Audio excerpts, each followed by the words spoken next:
All right, good afternoon, everyone. Welcome to TIMA and Octave Hospitality's Economic Relief for the Travel Industry webinar. We have a really packed house today, and welcome to you all, and thank you so much for joining us. I know that there are going to be a lot of questions about the PPP and EIDL programs, so we're going to be trying to take the questions as they come up and before the transitions to slides for the new topics. So if you do have any questions about something you are seeing or something that you've heard, please add it to the chat box as you think of it. If your question isn't answered, please reach out to Octave Hospitality after the webinar directly. Their contact information will be up on their website.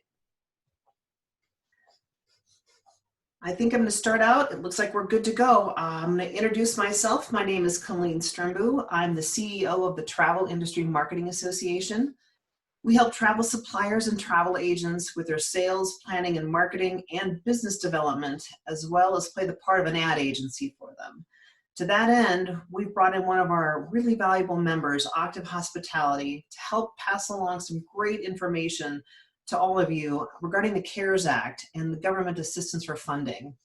Jim Scott, Brian Romine, and Tony Price come from deep business and accounting backgrounds and are now specialized in helping the travel and hospitality industry with business management, tax, accounting services, you name it. They're knowledgeable, they're fun to listen to, and I really hope you all enjoy the discussion today. So with that, gentlemen, please take it away. Thanks, Colleen. Welcome everyone to Octave Hospitality and Travel Industry Advisors webinar. This is actually our second webinar on the CARES Act and how it can be applied to the travel industry. I am Jim Scott, and I'll be hosting today's webinar along with my fellow Octave partners, Brian Romine and Tony Price. Last time we went into a lot of detail on the CARES Act, and this time we're going to focus more on the PPP part of it, which is the Personal Payroll Protection Act. So we're going to skip over some of the personal tax benefits and so forth. So if you need any of that information, the webinar that we did last week is on our website, so you can go there and get that information. As Colleen mentioned, we can take questions during the webinar. Just use the chat feature, and we'll answer them the best we can. And if we know a scenario is coming up, we'll might hold off on knowing that it's going to be answered shortly. So just be patient on that part of it. Normally, when we're not in a pandemic, Octave advisory services do a number of things, from coaching and consulting, anywhere from marketing and distribution, leadership, workforce development, operational strategies, and revenue management. So on normal days, that's what we do, but not so much here in these times, as you can imagine. So today, obviously, we are going to be talking about the CARES Act, and specifically the importance of the PPP and the EID updates. The SBA, we're only going to go into, like I mentioned, the PPP specifically, but there are a couple other loans that we mentioned on the last webinar, which you can go there for more information. Those aren't as relevant right now. They don't have as many incentives and a little more difficult to get, if you can imagine that. So we're going to skip over those, but there are some resources if these funds run out, but it'll take longer to get those. So we're not going to go into those today. Brian, do you want to go over the EIDL? Yeah, sure. So the EIDL, as I'm sure many of our listeners today have had experience with this, or maybe applied for that. Some may have had success. Some may have not had success or not heard anything. This is the economic injury disaster loan, and this is the one where you were able to request up to a $10,000 advance on this loan application, and it was basically turned into a grant. It was something you did not have to pay, even if you did not end up taking a loan out at the end. So we had many people, many of our clients that actually received some of the up to $10,000 advance. As far as I know, none of them have heard from any loan officers, and the funds in this program are out of money at the moment. So we know that there's a bill that's passing today. I don't think there's anything in that to help with the EIDL and replenishing that. We're hoping that maybe at some point in the near future they consider doing that. But as of now, that one's not accepting any new applications, but keep an ear out for it. We're going to be doing some more update webinars probably in the future. And so we'll keep everybody as up to date on that as we can. Okay. Thank you, Brian.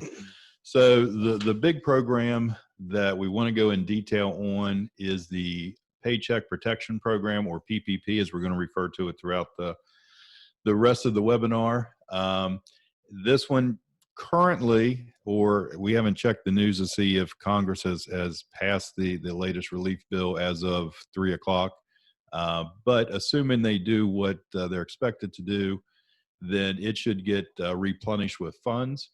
And what this is, the maximum loan that this is geared towards paychecks and keeping employees on the payroll, or if you're self-employed, being able to get some money in your pockets.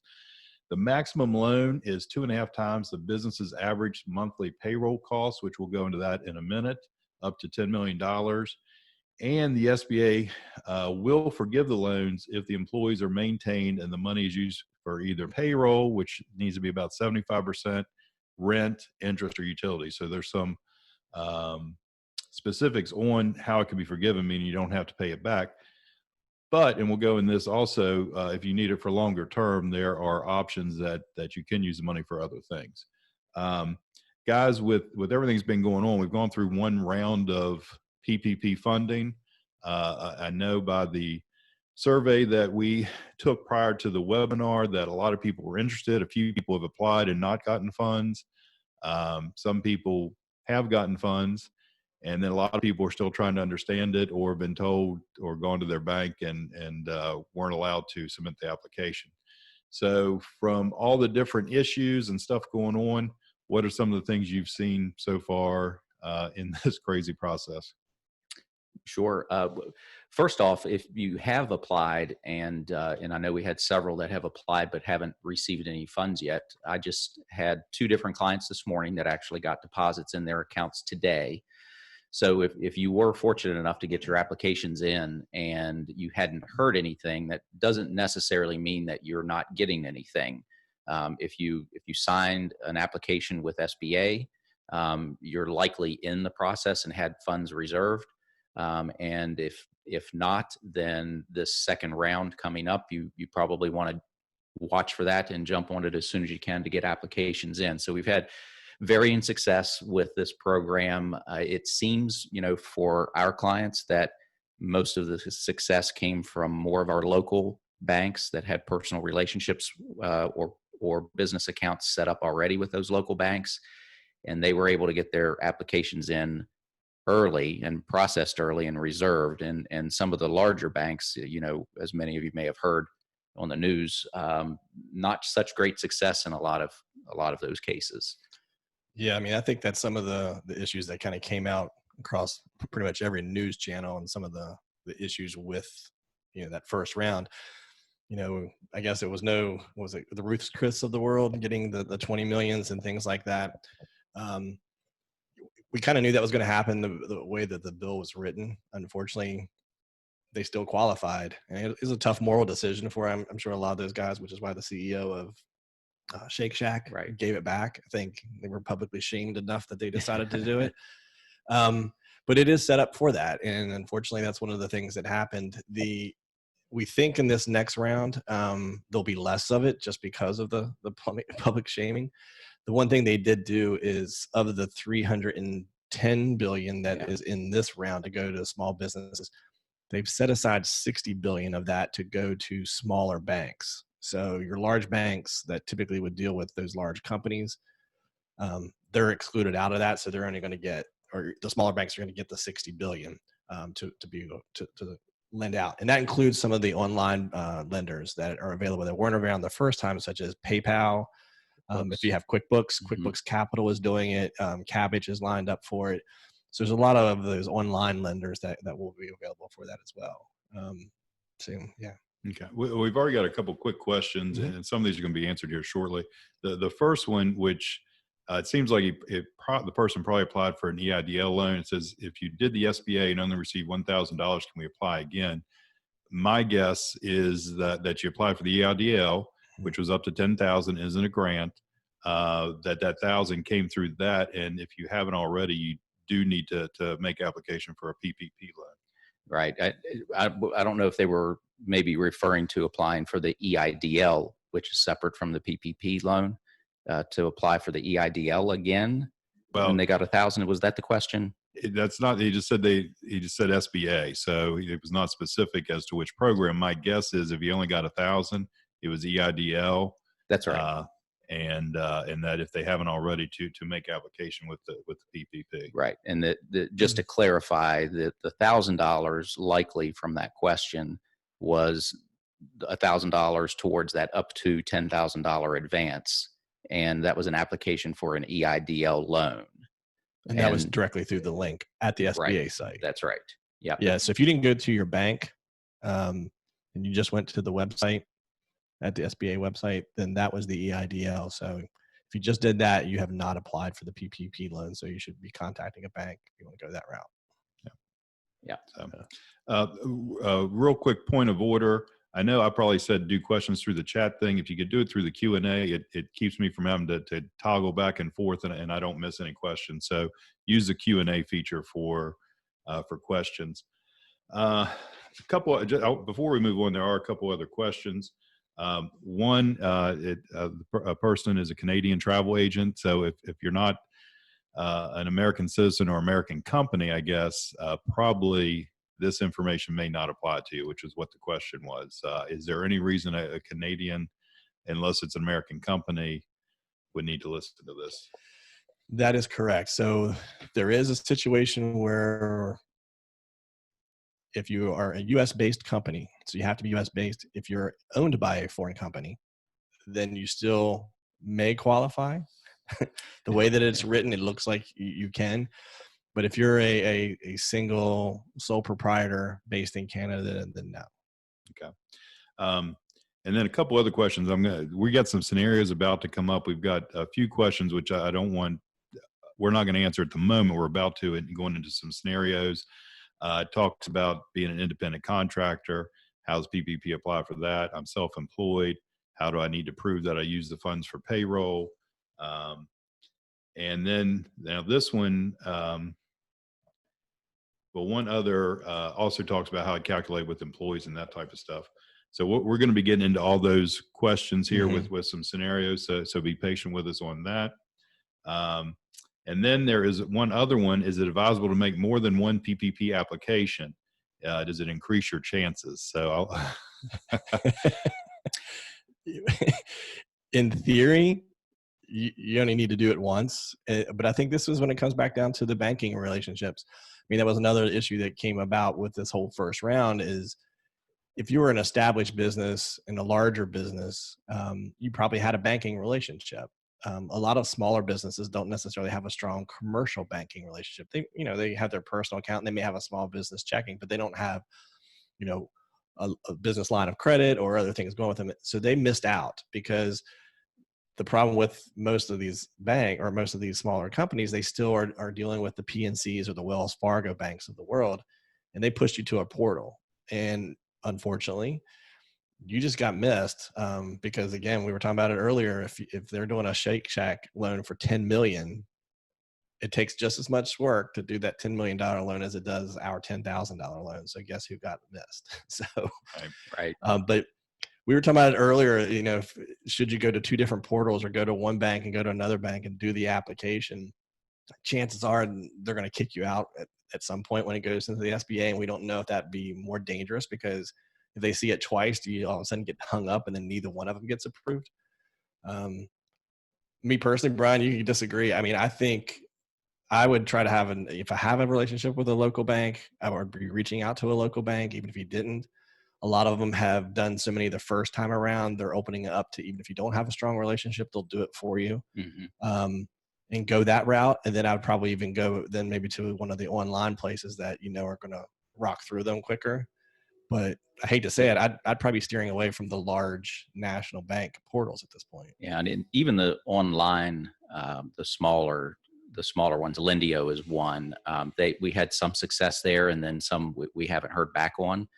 I'll go out on a limb, maybe take a little bit of a different viewpoint than Tony here, and just say I think it would be okay to do 2 applications or even 3, maybe one with an online lender and one with your local bank if you can. I'd be open upfront with them and let them know that you've applied somewhere else, but you had heard from a friend that maybe our local bank would be a better place to do this, get 2 in the system. I think if they cross paths in the future and you end up with 2 in the system, I think one will get kicked back out and you could just, I think, honestly say that I wasn't sure that the first one went through. So that I would suggest maybe give that a try, and I think it might give you a better chance. Okay. Along those lines, one other question. This person's business applied to the first round of PPP and EIDL, but EIDL and didn't receive money from either. Do they need to reapply for the new PP funding? Expect it to be approved or not? That is a good question. I've had that probably 25 times over the last week. And I think it's important to try your best to reach out to your bank or to get a hold of somebody and ask that specific question. It's not been answered. One bank that I know of has answered the question and said, if your loan was in for the first round and it didn't make the cut, that it's automatically already in line for the second round. But I don't know that that's the case for every bank. All banks. So probably check with whoever you applied with. Absolutely. The local banks, again, or the smaller regional banks, are doing that, I think, more so than not. We've had several that said, hey, if you were in the queue, we kind of kept you in the queue and we're going to just reprocess it as soon as this becomes live. Whereas one of the larger banks' portal pretty much says, no, you didn't make it, you have to go and reapply. So I think, again, it just, unfortunately, it falls back to wherever you did your initial application to know whether or not you need to reapply again. As far as the EIDL, unfortunately, you can't do anything with that. Right. At this point, it's closed. Yeah. It's shut down. We'll mention later, and we have the link back up on there. You still should go and check it out occasionally. We have no idea if any money is going to hit back into that and be reappropriated to it. There's none in the bill that calls for it. That doesn't mean that it won't happen in the near future. So we're hoping it does. Yeah.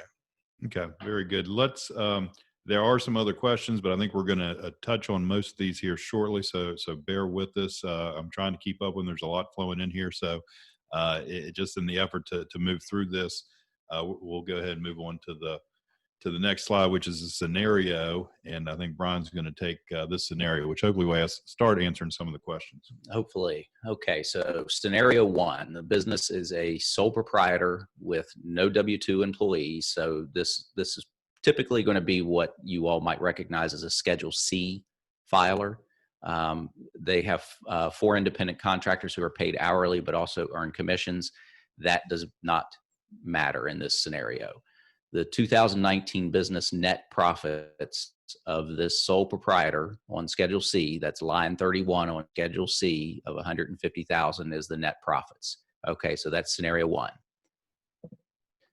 Okay, so what you will do is the line 31, your net income is the most recent guidance of what we've seen as to what they are going to consider, quote, payroll costs for purposes of calculating the PPP loan in this scenario for the sole proprietor. So, but you cannot exceed $150,000. So that's going to be reduced down to $100,000 of qualified payroll costs. You will then divide that net payroll cost of $100,000 by 12 months to come up with a monthly average of $8,333. And then you multiply that by 2.5, and that's your $20,833. And that is the maximum loan amount in this scenario. Yeah, I think we should do some clarifications too in here. Because we saw a lot of this over the last week, 10 days. With people who file a Schedule C, whether you're a single member LLC, whether you're a sole proprietor, whether you're a real estate agent and you're an independent contractor, all of those things file Schedule C. So we've had a lot of people call and say, well, hey, I have 1099 employees. Can I include them? By default, if you issue a 1099 to somebody, they are not an employee. So no, they do not count for your calculation. They can file on their own. Right. They file on their own as an independent contractor. So unless you're issuing a W-2, you don't have employees. Now, then where the difference lies is you have yourself, right? So for this definition, you are your only employee. So obviously you're not sending yourself a W-2, but you have to calculate what your income is. And as Brian mentioned, the Schedule C profit from that Schedule C, which is line 31, is what now the SBA guidance is saying to use. Right. Now, if you can have your net profit of 100,000 on line 31, above that, line 28, I believe, you can also have employees. So if these, in this scenario, if these contractors were truly employees and you were paying them via W-2 wages, you would add them to your net profit. Oh, was that in another scenario? Yeah. I'm getting ahead of the game here. Okay. Tony's calling me out. So well, I'm into it. So I'll just go ahead and say, you add the net profit to the W-2 wages to arrive at your net payroll costs for then calculating your maximum loan amount. Yeah, and another scenario that, again, we got a lot this week was, okay, I have a Schedule C business, but I also get a W-2. I'm already filing for unemployment for my W-2. Can I still file PPP loans for my Schedule C? And yes, you can. So your W-2 that you got from, wherever your other job is, that's your unemployment, you're getting that. But your Schedule C is also part of your normal income. And through this process, you can apply your PPP loan and get that funds that way too. So, and if you have multiple Schedule Cs, you get to do, it's under one loan, but it adds to what your available max loan amount would be. So you'd be providing multiple Schedule Cs as support. Right. And that's one of the things that we will tell you, and now it's pretty clear. Well, it's clear up until today, until they change it. If you're a sole proprietor and you're applying for the PPP loan, they are going to ask you flat out for 2019's Schedule C. And a lot of people have not completed those tax returns yet. That's okay. They still want you to take a Schedule C, fill it out as if you would have filed it, and that's what you're going to submit. And then you're also going to need to show something from January and February that shows your business is still in existence, whether that's an invoice, a bank statement, something of that nature that does that. So that's your two key pieces of additional support that you're going to need to submit along with the application. So, right. Okay.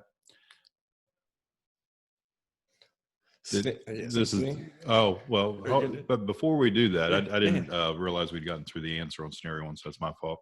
I was reading questions. There is one here that would apply to any of these scenarios, or is just a question that's relevant no matter what the situation is. And the question is, I'm currently receiving unemployment as a self-employed individual. It is only until July 25th. If I get the PPP, can I start it after the unemployment ends? I can take that one. So your PPP loan, I think you can apply for it. And when you receive that PPP loan, you'll have an 8-week period to, for forgiveness purposes, and we'll talk about that a little bit later.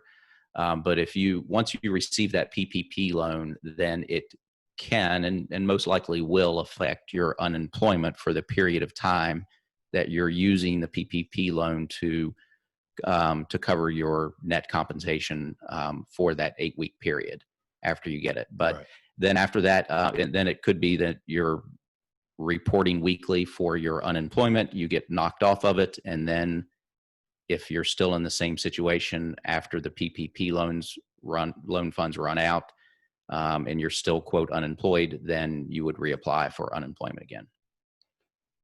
Yep, I would agree. Okay. And I would think just from a planning standpoint, again, Brian, you can add if you have a different opinion on this, but I think it goes back to kind of what the purpose of the PPP loan was originally. If we kind of go back in time, it seems like it's been 3 years ago, but it was only, I guess, 2 months ago. Feels like it. Yeah, when they passed this, we were not in a complete economic shutdown, right? It was just starting to kind of roll out, and we didn't have all the states being under a lockdown. So the theory was, hey, we're probably going to be shut down for 2 months, give or take.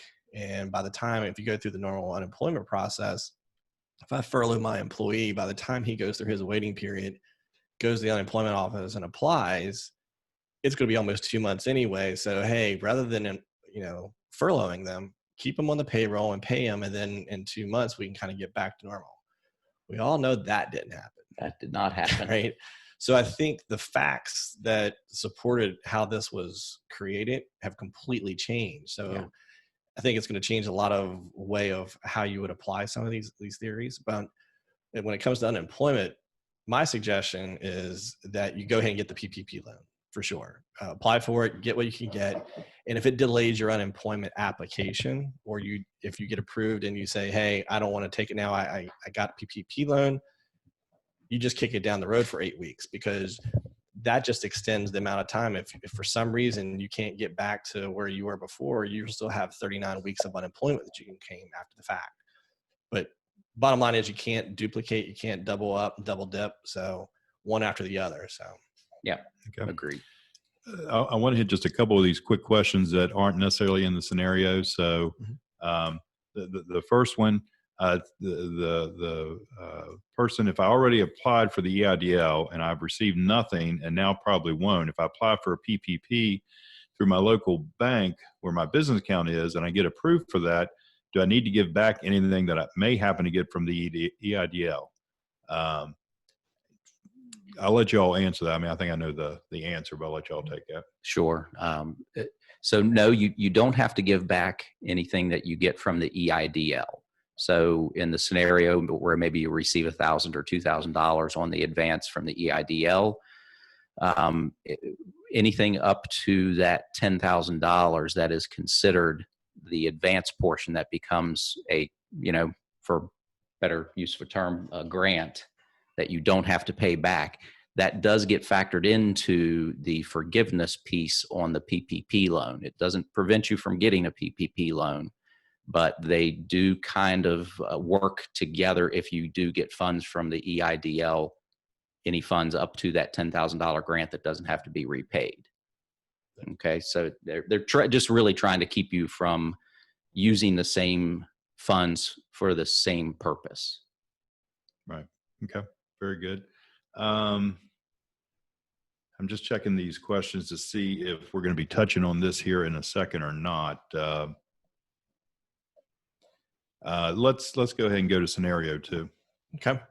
So under this scenario, we're taking it to maybe more of a corporation who's made an S election, which we've seen multitude of those. And they do have W-2 wages. So they have a handful of employees, and the total compensation for those employees is $400,000. And that includes the owner. So if you're the single owner of this S Corp, we have you at $80,000. And none of the other employees in this scenario are making over $100,000. And that's, as Brian mentioned earlier, that's the kind of the cap for this calculation. So on the S Corp's income tax return, the income profits are $150,000. So what is the maximum amount you can borrow under this scenario? Well, with an S corporation, the profits from the corporation do not affect your calculation. Unlike with the LLCs and the single member LLCs and the sole proprietors that's on Schedule C, that's the sole basis of your calculation. In this situation, it has zero effect. 100% of your calculation will be based off of those W-2 wages. So how do you do that? You take your payroll costs, which is $400,000. And in this example, that truly is the wages. That is their gross wages. It has nothing to do with any benefits or anything like that. It really is your wages. And again, it comes down to you divide by 12 to get your monthly average, and then multiply it by the 2.5. And that is the maximum loan amount you can apply for. Okay. Okay. Guys have any questions on that scenario? Well, I just have a comment. S corporations, if there's any of you out there, one of the strategies for S corporations is maybe to keep the owner's salary down a little bit, and that can help from a self-employment tax standpoint.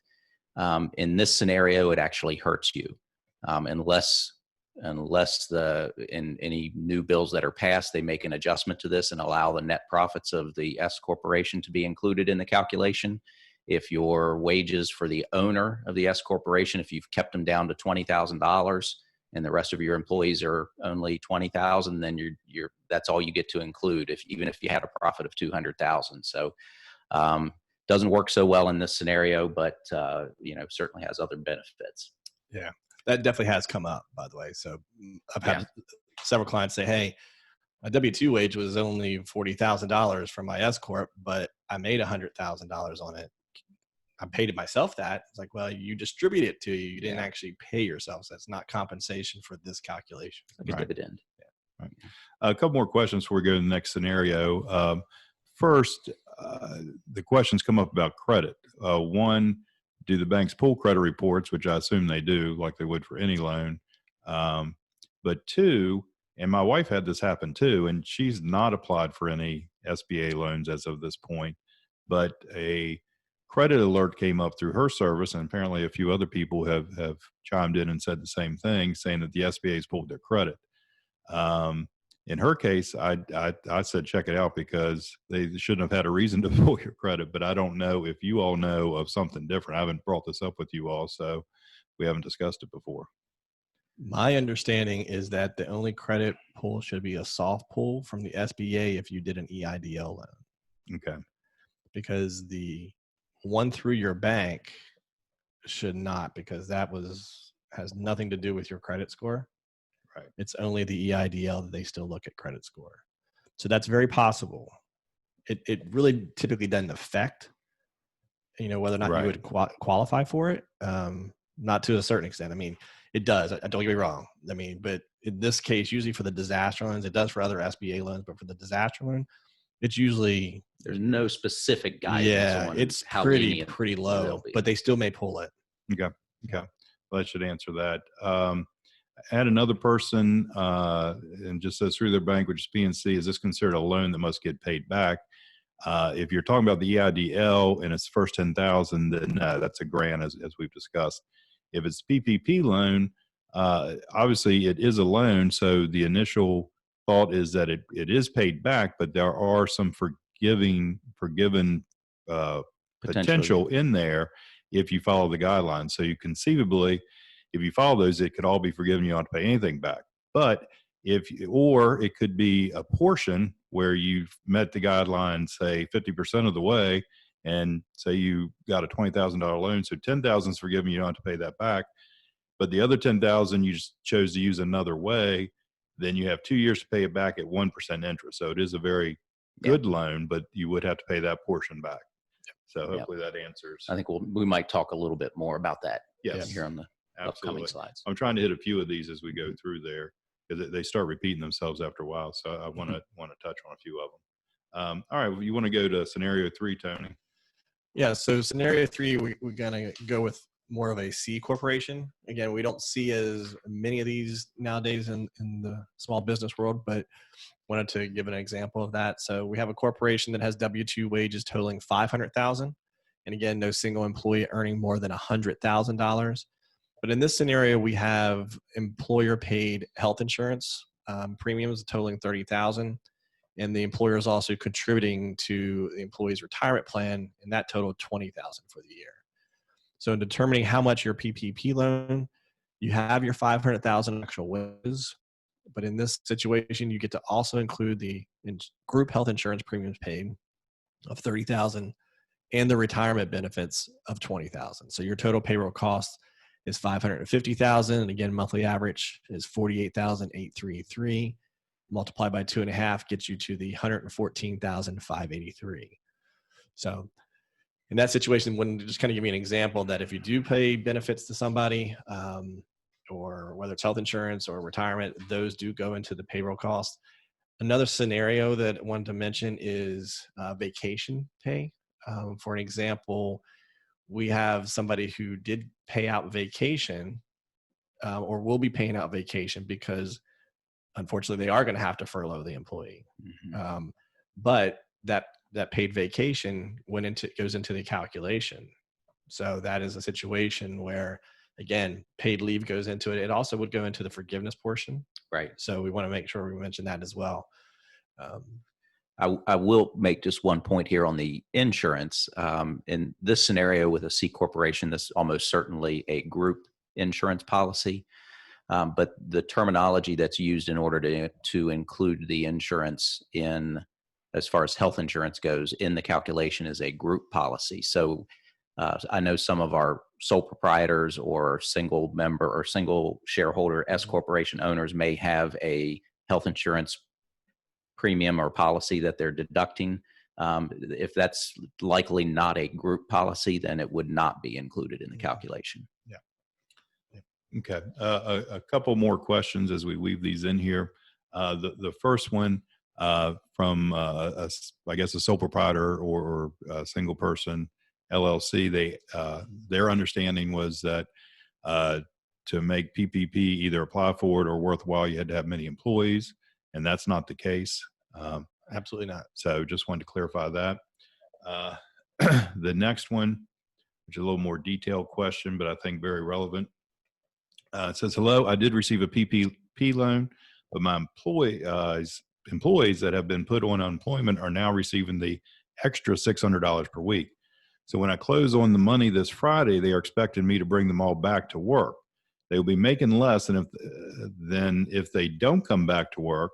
Can I pay them more money to match what they would have been receiving from, I'm assuming from unemployment? It cuts off there. Go ahead, Tony. So we'll go ahead and hit this next one. How so many you times got have we your, had that? your funds, and now what?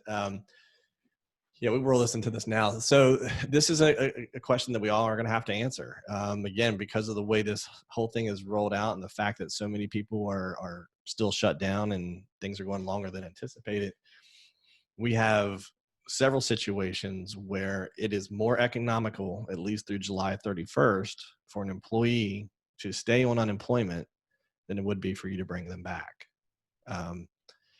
Especially when you might not even be open. Yeah, and that's so. I guess we probably should bring in a couple of these other things in a roundabout way to answer this question, because now one of the things that we're looking at is, okay, we got the money, but how should we use it? Yeah. Again, it was intended to pay employees because we thought they were only going to be gone for 8 weeks, and we were going to bring them back, and might as well leave them on the payroll and then just kind of hit the ground running again. But that's not the case. So one of the first things that I'm suggesting we look at is, first, what are my overall cash needs? I don't know how long I'm going to be down. Am I going to have somebody employed in 8 weeks? Do I need somebody over the next 8 weeks? Well, I need somebody in 12 weeks, 16 weeks. There's a whole plethora of questions that I think you need to look at before you determine how you use the funds. There's some people that said, hey, no matter what, I don't want to owe the government anything. So if I can't have it forgiven, I'm not going to spend it. Okay, well, that's an easier answer. But if you look at it and go, you know what? If I bring them back now, I'm going to turn around and have to furlough them again 8 weeks from now because I'm not going to need them. And they're going to make less money. And they're going to make less money. Why do it? So again, there's not an exact one answer for all of this. But to get to the actual answer to that question, yes, you can pay them more. I mean, you can. In order to match that, right? I mean, there's no restrictions on paying extra. There's not. Now, if we're talking about the forgiveness piece of it, right, then you have to maintain the FTEs. And so if you're paying some of them more to bring them back, it may limit your ability to have as many full-time equivalents. Yeah. So that could play into this scenario. But the scenario I think you're going to have to watch in that is, okay, yeah, I'm going to bring them back. I'm going to pay them more. But at the end of the 8 weeks, it's going to run out and they're going to go back to their regular pay. As long as you can use them at that point, then it would make sense. But if you're going to have to turn around and furlough them again at 8 weeks from now, I wouldn't see a reason to bring them back and then turn around and have them go back on unemployment. So again, the answer is yes, but I think there's a lot of other things to consider before you go that route. Right.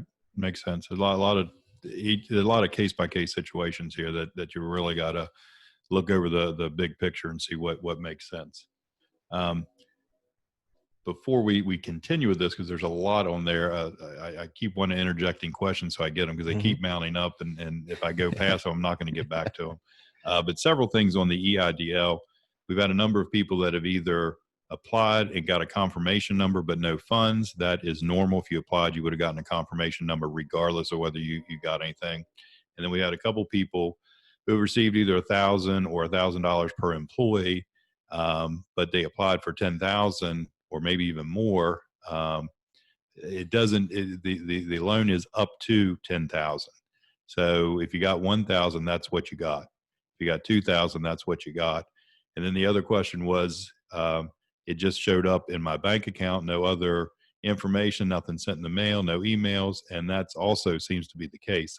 Maybe some point they will send some information, but so I can probably help clarify that Okay. a little bit too. So we've had several clients that have gotten the $1,000 or $2,000 or $8,000, and they are typically basing that on $1,000 per employee. And if we had a client that reported no employees because they were a Schedule C and didn't have employees, then they seem to be getting $1,000. Okay, that's towards the $10,000 advance on the loan that you have applied for. So again, it's a loan you apply for, and you requested a $10,000 advance or up to $10,000 advance on that loan. So now everybody, many people have received some money and they haven't heard anything else. And many people have received no $1,000 or $10,000 and they haven't heard anything else. My understanding is that the next step will be a loan officer from SBA will email you to connect with you about going through the actual loan application process. And that EIDL loan is supposed to be somewhere in the neighborhood of about 6 months worth of operating expenses. So if your monthly operating expenses are $10,000, your loan should be somewhere in the neighborhood of $60,000 if you qualify for it. But if you got $10,000 in your advance, then you're only going to get $50,000 of it because you've already received 10. Okay.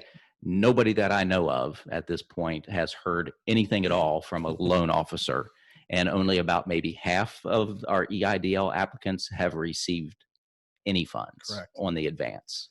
Yeah, and just to give some perspective to this, the EIDL loan, again, is made for natural disasters. It was there for the hurricanes, the tornadoes. This is the only time that in the history since EIDL has been around that the whole United States has been considered a disaster zone. So I'd argue with that. well, officially designated a disaster zone. I mean, they literally did process, I think, 14 times more loans in a 2-week period than they did Over 3 years or something. over like the last 3 years. Yeah. So crazy number of applications. It used to be that you were guaranteed to hear something within 2 to 3 days. Then they said up to 2 to 3 weeks. Now they're saying don't expect to hear anything before 3 weeks. And that was before this new legislation passed or is passing today. So you got to figure it's the same SBA that is processing these PPP loans that are doing the EIDL loans. This is their priority. So even though the EIDL, they know that the EIDL loan requests are coming from the same COVID-19 issue that the PPP is for. So they're trying to process those first. So I wouldn't expect to see anything, honestly, for another 2 weeks. But we don't know. Yeah. Okay. And I know we can probably talk, and we will talk some more on using the PPP funds, but I got a few logistical questions I'd like to get through from our listeners. The first one, when you file weekly unemployment, do you put the PPP income in it? So when you go back and you file your weekly unemployment, it'll vary state by state as far as to the exact way that they're asking the question. But if you're an employee brought back, then you're going to start getting paid through payroll again. And so, yes, you would definitely say that. As a sole proprietor or Schedule C person, you get the PPP loan. I would imagine that you would be required to report that as income when you are going in weekly. So once you get those funds, the goal, I think, is to utilize those funds over the next 8 weeks. And so for the next 8 weeks of filling out your unemployment application, you would say probably yes every week for that 8-week period after getting the loan funds, that yes, you are being paid. And then that helps with the forgiveness piece. at the end. And then you would need to go back in and reapply if the whole situation here in the US is the same and you're still not working. Okay. Next question regarding net income. I'm self-employed, sole owner LLC. My owner draws are part of my expenses in QuickBooks, so my pay is not part of my net income. How can I use the formula you showed for payroll expenses? Shouldn't I just go into QuickBooks and calculate how much I was taking out as a personal pay and use that figure multiplied by up to 2.5? No. Unfortunately. Unfortunately, and you got to understand too, just because it's in QuickBooks doesn't necessarily mean that's what's going to show up on Schedule C. I'll just give you a scenario. I could take a business loan for $100,000, put it in my bank. I make zero money. I don't sell anything. I could distribute the 100,000 out to myself and call it myself, hey, I took a draw, but you took money out of the bank. You didn't really earn it, right? So in this scenario, that would be using $100,000 as an income. So you can't really go by the draws. It really comes down to what is taxable income, what you are deemed to have to pay self-employment taxes on your personal tax return. So whatever your profits are, whatever your gross revenue is, subtract your expenses, and expenses do not include payments to yourself. Right. That is your personal net income. Right. Yeah. So I think in this scenario, the piece that was missing is this person was, just going into QuickBooks and saying, okay, these are all of the draws that I've taken out. But like Tony mentioned, that doesn't factor in the expenses on Schedule C that then gets you to arrive at your quote net income on line 31. So yeah, just taking the draws out of QuickBooks wouldn't work. And the banks, in our experience anyway, they are requiring a Schedule C in order that was to part apply. Of the new guidance that came out from the SBA that said what they absolutely need to use. And because up to that, we were actually doing a kind of a pro forma profit and loss statement. And then the last few days of this before it ran out, they were like, no, you need to have. Now we can't swear that there still aren't banks out there that might accept that. Oh, yeah. We saw them all over the board. But the new guidance, yes, is very clear that that's what they're looking for, is that Schedule C in this scenario. Okay. Next question. Can you confirm when the 8 weeks begins for using the PPP? Is it when you receive it, or is it until June 30th to get fully staffed and then it begins? As soon as it hits your bank account. As soon as it hits your bank account. Well, actually, I'll even argue that. Oh, okay. I want to hear this. I got a scenario today to show you. They signed the document. They saw the cashier's check. And when I say sign the document, they signed the loan document from the bank. The bank had the cashier's check in front of them and said, I'm going to go take and put this in your bank account and it'll be available. So in theory, the 8 weeks would have started then. The loan officer had to go to the hospital, stuck in the hospital for 6 days. And the check stayed on his desk. And that was a week ago. The money just hit the bank account this morning because he probably was tired of hearing from me. I sent like 7 texts to him like, dude, where's the money? And so I felt bad because he was in the hospital, but in the same sense, the money just hit the client's bank account this morning. And so I was like, so 8 weeks starts today, right? And he's like, no, it's the date the cashier's check was written, which in theory should have been the same day. But again, there's a caveat where it's not. So they only have 7 weeks to use it instead of 8. Well, and I think in that situation, the easy resolution might be to just catch up on the previous 7 days and pay, that up to date. And then by the end of and I think timing is an issue with this as well. Mm-hmm. If you have payroll, I don't think there's any clear guidance as to the proof that you're providing that says that you use the funds a specific amount for payroll. But there are some suggestions out there that says you might want to consider running a payroll on the last day of that 8 week period for whatever has accumulated in payroll to make sure you get those payroll numbers up if you're looking to maximize the forgiveness piece. Right. If not, it doesn't make as much of a difference. But if you're looking to do that, then I think that might be important. Okay. Does an S Corp apply for PPP, including 1099 contractors plus W-2 employees? I think we answered this earlier. It's just W-2 employees, correct? Correct. Just W-2 employees, the people you pay and issue a 1099 miscellaneous to, those contractors, Mhm. they should be applying for the PPP on their own as an independent contractor.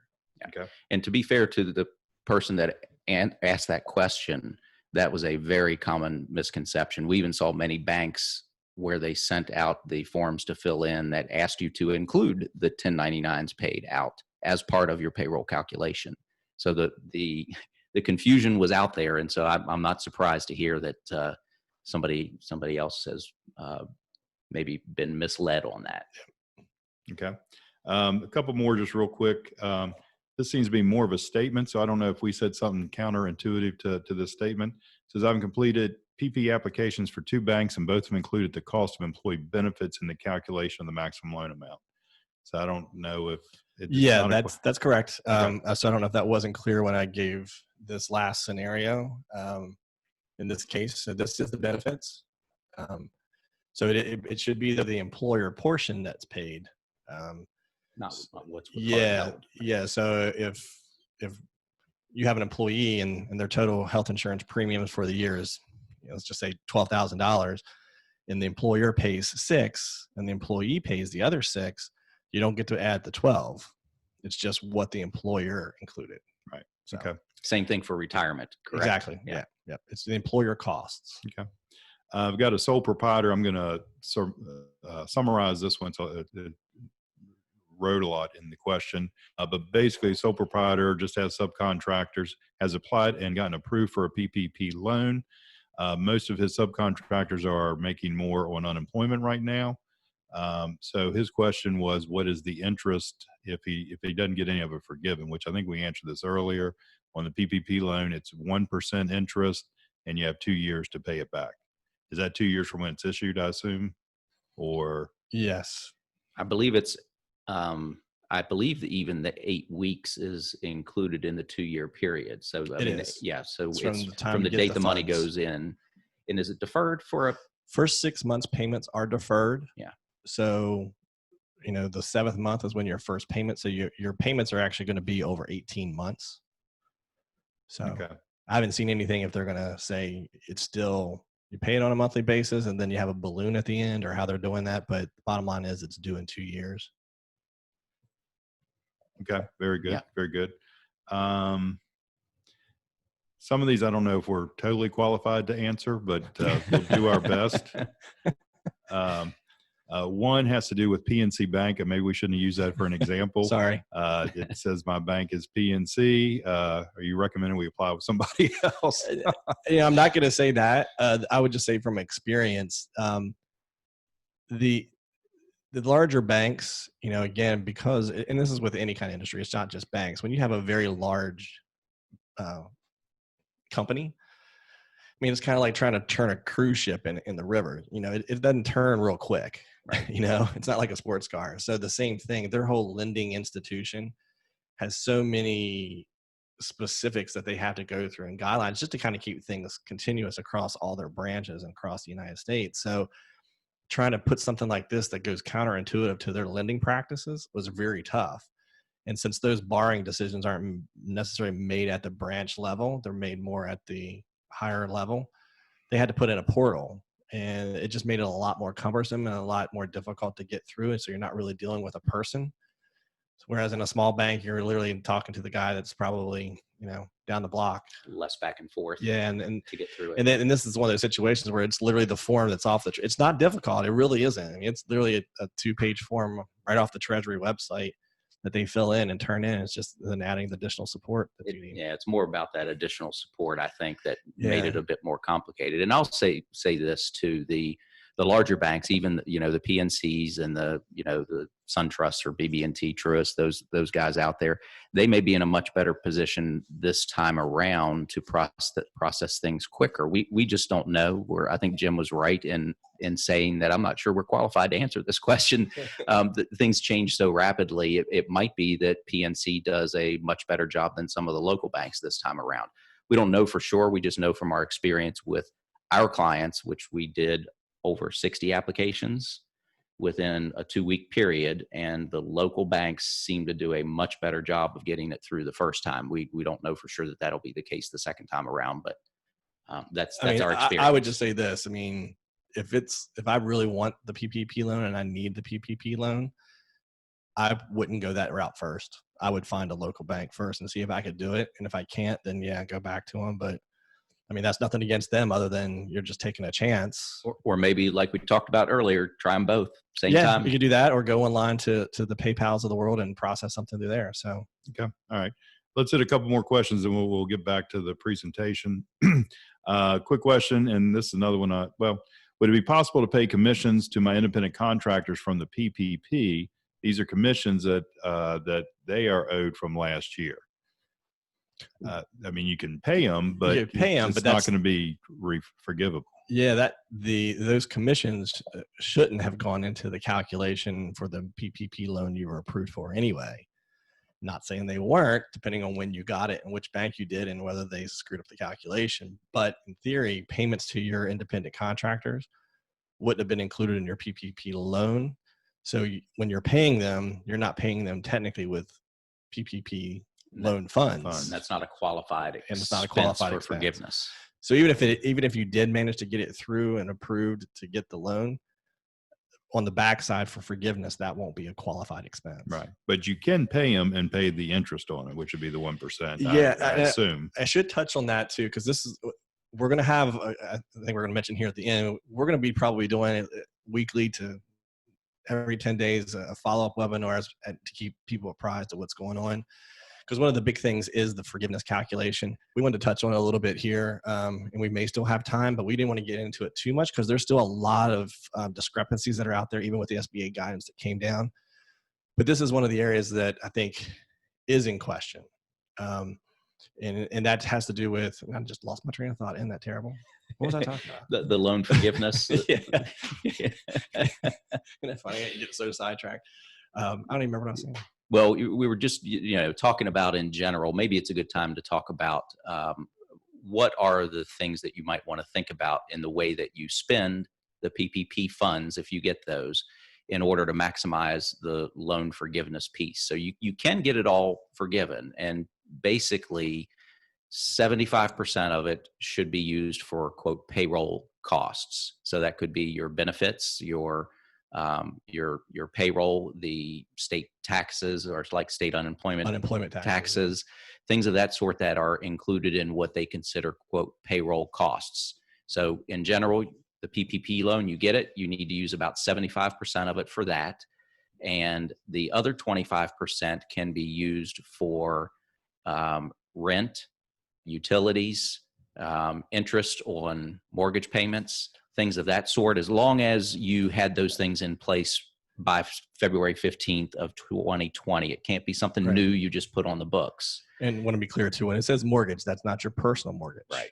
That's if you have an office and it's a business mortgage, that situation. It's a business loan. And like Tony said, a lot of these things aren't clear. So many of you out there may have a home office where you're allocating some interest to your home office.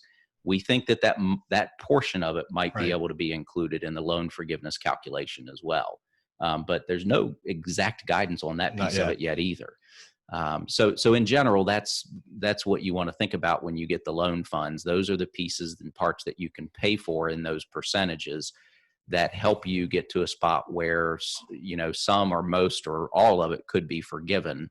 But then we can also go back to the question is well, gee, if I don't even need to bring employees back, if that's what I've done, then, and they're going to make more on unemployment, then you just have a decision to make. If you've gotten the funds, that's not a bad thing. You just need to decide whether or not you want to keep those and use them for other priorities that you may have, or if you're in a fairly good position, you may just want to go ahead and pay it back so it doesn't turn into a 2-year loan. Yeah.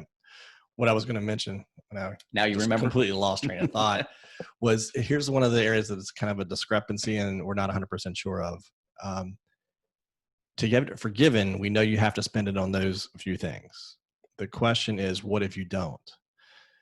The way it sounds like is that if I have payroll and I've cut back my payroll so I lose part of the forgiveness and I don't use it in 8 weeks, it's okay to continue to use those funds to pay payroll into August, September, October. We're not sure, and I don't believe it's okay to instead go out and buy a Ferrari and not be forgiven, right? That we think is considered sanctioned use of the funds, and actually could be subject to penalties from the SBA. So you can still use it for rent, utilities, and payroll. And if you go beyond the 8 weeks, you can still use it for that, and it won't be forgiven, at least under today's calculation. But you just can't start randomly using it for other Frivolous things, things. because that could be subject to a penalty. So I don't want to say that 100%. That's just the current reading of it. So just be careful with that and consider that for it. So Yeah, definitely keep that in mind. And it might be tempting to, if you're not bringing your employees back, to go buy something new. I think if it's inventory, supplies, materials, things that are business related, you're probably okay. But like Tony said, a Ferrari is probably not going to do it. Everyone, we're just hitting 4 o'clock.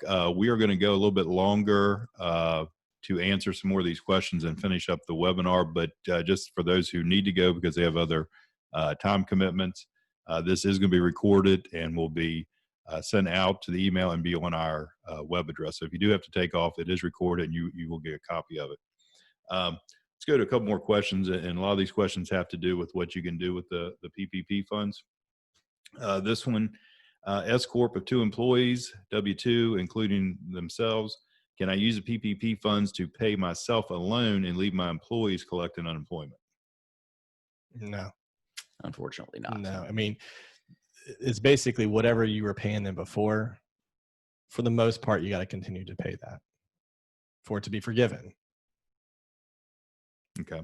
Yeah, if that sounds like what the question was, is they Right. wanted to use, can I do that Yeah. and still have it Mhm. forgiven? And the answer to Exactly. that would be no. Can you use the 25% of funds allowed for non-payroll expenses to pay those expenses in advance, even though they will come due after 8 weeks expire? No, they've addressed that. Yeah. Go ahead, Tony. Yeah, go ahead. Okay. Yeah. So you can't prepay rent. That was one specific item in the guidance. They didn't say anything about prepaying utilities. So, if you have a Potomac Edison bill that has accumulated and you sent a payment in on the last day of the 8-week period and your bill wasn't technically due, I kind of feel like that's probably going to be okay as long as I think you as long got as the you bill, don't- you're fine, even if it's not due. Yeah. The question that I think is going to come up is, I got a bill. I didn't pay my rent for I pay my utilities for the last 2 months. And now I just paid 3 months worth in the first 8 weeks. Am I going to be able to have that deducted? So I honestly don't know. Well, that's a good question, because it seems you can do that for employees. It does. You can So catch them up. Don't know, but you definitely can't purposefully prepay something. Yeah, I think if there's a bill coming and I think you're probably going to be safe. Paying 3 months in advance, I don't think that'll work in any of those scenarios, whether it's rent or utilities or interest, anything of that sort. You can't prepay a loan, but paying it up to that very day of the last day of your 8-week period might be a good strategy. Okay. Keeping going and trying to knock through these pretty quickly. What if my Schedule C, line 31, is a net loss? Would I qualify for a PPP loan? And this is what sucks. No. And Brian and I kind of went back and forth. This even had some conversations with some brain trusts at the SBA, and that did not happen. The question we always ran into is, it's so unfair because we have the Schedule C, it's based off of income, whereas if you're paying employees through W-2, your income has nothing to do with it. So if you have a large tax depreciation situation this year that caused that loss, unfortunately, there's no adjustment for it. And I wish they would have changed it, but they did not. So unfortunately, if you have a loss on your Schedule C, you're not going to get anything. Yeah, keep an eye out for, and again, we're going to try to do updates as we go. Unfortunately, the updates are hard to do in time before the funds probably would run out. I'm still hoping for some sort of a change on that. We have a lot of clients that, may have bought 15 vehicles, and for tax purposes, you can write them all off and create a loss in the current year. Well, that's not a real reflection of what your income is, and they're being penalized because of that. Yeah. We have a lot of clients that, expense a lot of mileage, There's a lot of miles that are driven. You can take 58 cents a mile and you could potentially create a loss, but that doesn't really truly reflect your cash flow. So Yeah. it's unfortunate, but that seems to be what it is. If you have a loss, doesn't look like you'll be able to do it. Gotcha. Another quick question has to do with paying back the funds. This is a self-employed person, it's just them solo. Says, how do I show I use funds for payroll if I'm self-employed? We think this is actually an easy one. And I want to try to get around without having to go too deep into this crazy calculation. So the SBA just did come out with the recent guidance that specifically addresses the Schedule C paying themselves and what it's capped at. So I don't know if we'll really have time to kind of go through all those scenarios. We will touch on that on the next one. But as far as what proof, it's actually really kind of easy when you think about it. You're the earning employee. So if the money is coming in and you were approved for 10 grand, other than this minor calculation that, well, should we say minor, but other than this calculation we'll have to do to determine the cap, just paying yourself is all you really need. Now, we don't know. We think, again, bank to bank may ask for something to prove it, but a lot of people have the same bank account. So I'm not sure what they're going to ask for, but more than likely some type of a check or that's what we were trying to say. Look, if you have two different bank accounts, put it in your business bank account and write yourself a check, put it in your personal account or transfer it, create some kind of paper trail that does it just to avoid any kind of confusion. But we think that it's going to be relatively easy to prove that. Okay, great. Next one, does the forgivable portion of the loan include rent and utilities if you have a home-based business? And pretty much, yeah, that's part of it as long as the payroll part is 75%. In other words, that can't be the bulk of your of what you're paying back. But yes, as long as it falls into the 25%, then that would be part of the forgivable. As long as they're properly doing the calculation. To just give you a scenario, on your Schedule C, when you're taking a deduction for home office, it's supposed to be based off of that percentage of your home that you're using for the office. So if that room takes up 10%, then you're allowed 10% of your mortgage interest expense, your property taxes, things like that. We believe that's the portion that would work. So if your mortgage is $3,000 a month and the interest is, $2,000 of it, you can't take all $2,000 and assume that that's forgiven. It's the business portion of that would be forgiven. Right. And then, and utilities the same way, Yep. That's on your home office as you're taking a percentage of the utilities, but you can't take it all. But if, it's potential that if you have a home office, can you pay yourself rent, Tony? Yeah. If you've done it historically, what if you've been doing it over the years? Can you pay and you do have a rent expense on your Schedule C and you're paying yourself? What do you think? I'm not going to answer that. That gets into a lot of whole tax things, I think, that you need to consider. But yeah, I think whatever you've done historically, as long as it meets tax approval from who's signing your tax return, then sure. Of course, if you've done it, it's reduced your net income and thereby reducing your maximum. Yeah, I would think it'd have loan more amount. detriment in your loan qualification in the first place. Okay. All right. The scenario here looks like a couple had, shoot, I just lost the question. Stupid computer. Sorry, bear with me. Do we want to flip and just kind of finish up the slides and then we'll get into a few more questions? Yeah. So on this slide again, I think we'll have to touch on this more. We were contemplating whether even to put this in for this purpose on this webinar, but we wanted to touch on it. We will hit on a lot more of this on the next one, which is really what to do with the funds and making this decision on how do you use your cash, whether you bring back employees and when you bring them back, and how to determine the forgiveness portion of it. But unfortunately, we're not just going to have time for that on this one. But so Jim, you want to follow back up on this? This is some of the other resources that were out there. Yeah, and I think we mentioned this in the last webinar. Yeah. Facebook has pledged $100 million in grants and ad credits for up to 30,000 small businesses.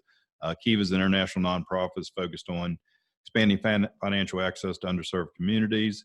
And then Cabbage has a portal for local entrepreneurs. So you can check that out. There's other resources out there for some of these other resources. I was told Verizon was one of them and a few others. So you can go online and look for those types of resources. What to do now? Tony, you want to go through that? Yeah, we can share on these. The EIDL is done, but we still suggest until we know for sure that they're not going to appropriate additional funds, go and check it out. That is the direct link to where you would do the application. Right now, if you go there, it will say, "Hey, we're out of money," but you should go back there and check it out. And then, of course, if you haven't applied for the PPP, find a source and at least apply for it. Again, you don't have to use it, but again, it's something that it's arsenal to have in your stockpile to be able to use in case you do need it.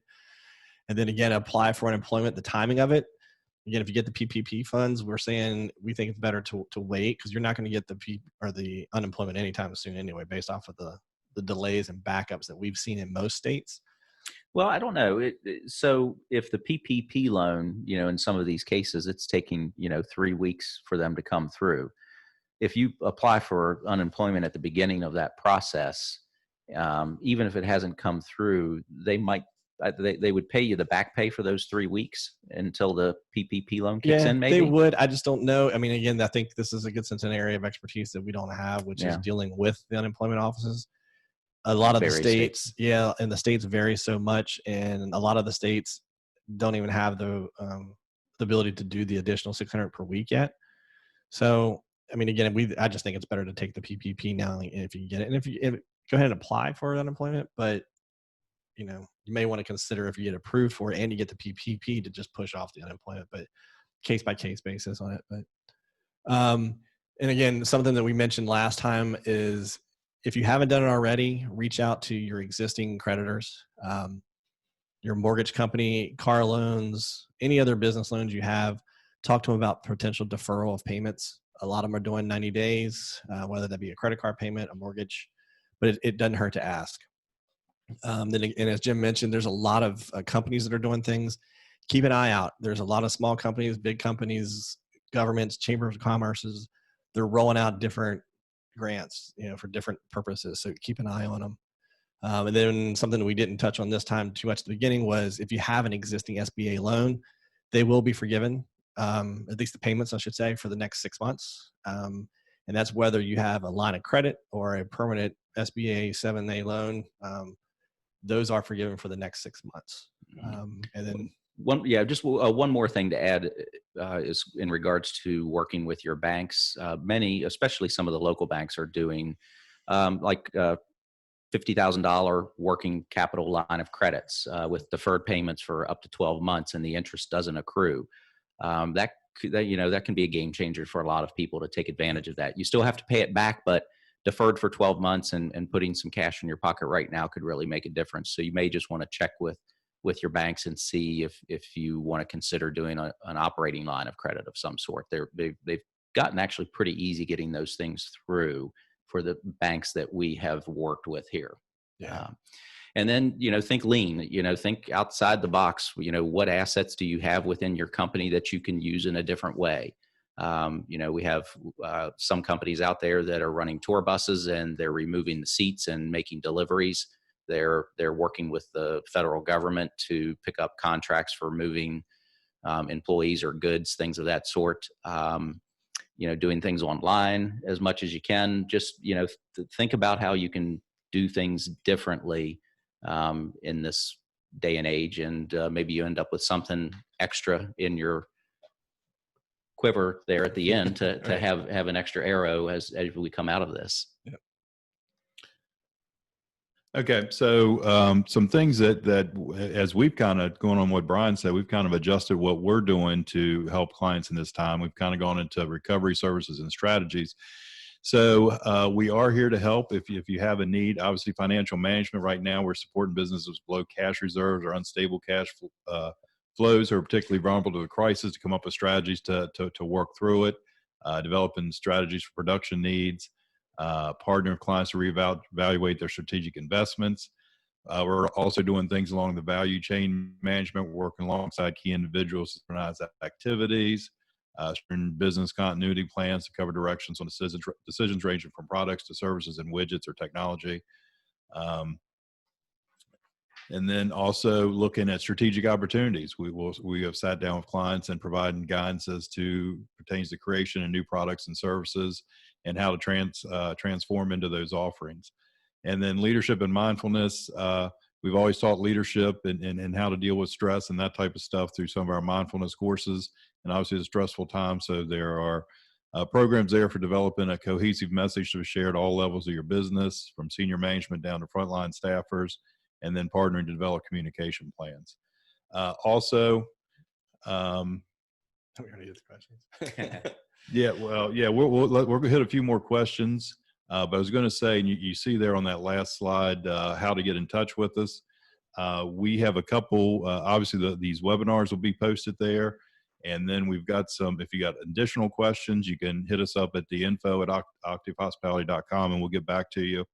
And then we're working on, that we're waiting for clarification on some things, a spreadsheet so you can calculate these PPPs and what's forgiven. But there's some language we want to get worded out, and it'll be there. It's downloadable for a small fee.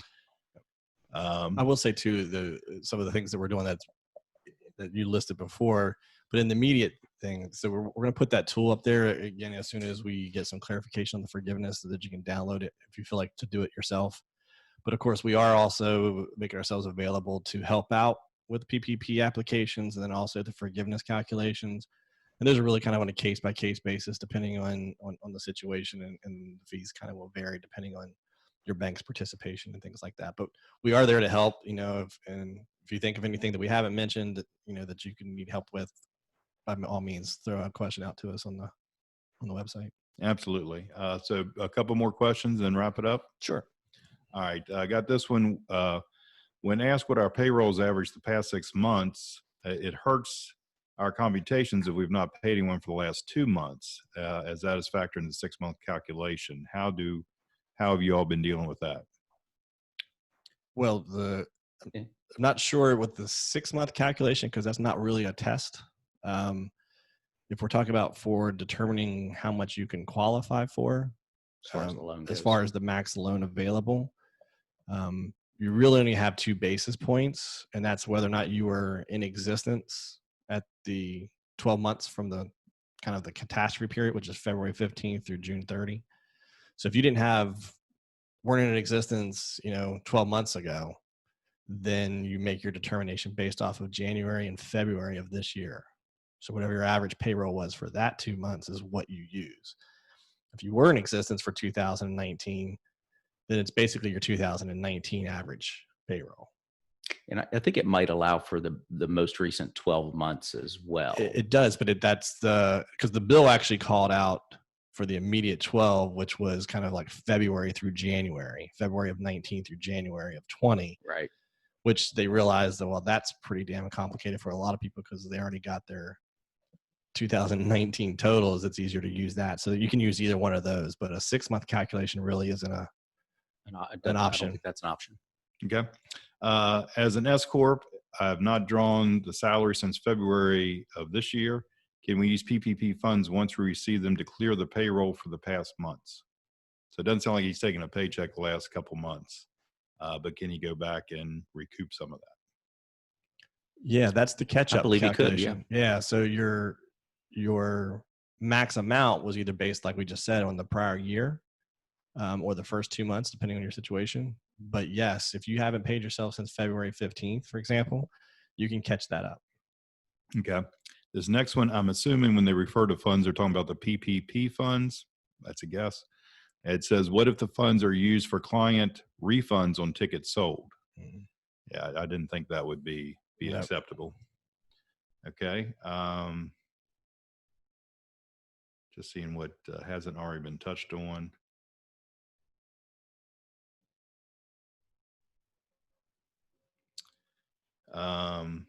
I have a 30-year-old travel agency and a shopping center. I've not received any of the loans or grants. I'm too small to be noticed. We are most directly hit by the virus. Do you know why we are seemingly left out? That's probably just the timing. It depends who you applied with, your banks. I mean, that's different banks are working through this at a different pace. That's what we talked about earlier. Some of the bigger banks have got a little more, not overwhelmed, but made it a little more convoluted process and are taking their bigger clients where your local banker might be a quicker avenue. So I'd suggest talking with a local lender in your case. I would think if you've been there 30 years, you probably have a couple local relationships, and I would touch base with them. Let's see if there's anything else. I skipped over a couple, but I think we've answered most of those. You had a total of 52 questions, gentlemen. Well done. During the course of the past hour. I do want to remind everybody who's been listening in that we are going to be recording this again. It'll be on the TIMA page as well as the Octave page. Is it a good time to stop, or do you have any other questions you guys want to? No, I think this Yeah, I is think we're good. good. Yeah. All right. Well, thank you guys so much for your time today. I hope everybody listening in got some of their questions answered, and please feel free to reach out and answer anything else you have. Also, keep an eye out for the webinar series coming up. We'll be doing follow-ups to this as we get more information and as the government continues to add changes, new funding, all of those things. So thank you so much for your time today and for joining in. We will update everybody when they can have access to the link, and we will look forward to talking with you guys all again soon. Thanks so much. Have a great afternoon. Thanks, Colleen.